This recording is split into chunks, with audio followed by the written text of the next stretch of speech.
ஒரு அழகிய காட்டுப்பகுதியில் புற்கள் நிறைந்த ஒரு பெரிய மரத்தினடியில் குட்டி முயல் துருதுருவென விளையாடிக் கொண்டிருந்தது. அதன் நீண்ட காதுகள் அசைந்து மூக்கு விசுவிசுத்து அங்கும் இங்கும் ஓடியது.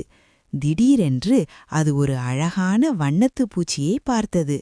அந்த வண்ணத்துப் பூச்சி ஒரு பூவிலிருந்து இன்னொரு பூவிற்கு பறந்து கொண்டிருந்தது. முயல் அதை துரத்த ஆரம்பித்தது. வண்ணத்துப் பூச்சி ஒரு பெரிய மரத்தின் உச்சிக்கு பறந்து சென்றது. அந்த மரத்தில் குட்டி குரங்கு ஒன்று அமர்ந்திருந்தது. முயல் மரத்தடியின் நின்று மேலே பார்த்தது. குரங்கு முயலை நோக்கி புன்னகைத்தது. அது மரத்திலிருந்து ஒரு மஞ்சள் நிற வாழைப்பழத்தை பறித்து முயலுக்கு கீழே வீசியது. முயல் வாழைப்பழத்தை பிடித்துக் கொண்டது. அது குரங்குக்கு நன்றி சொல்லும் விதமாக தலையாட்டியது. பின்னர் இருவரும் ஒன்றாக விளையாடத் தொடங்கின. முயல் துள்ளி துள்ளி ஓட, குரங்கு மரக்கிளைகளில் தாவிச் சென்றது.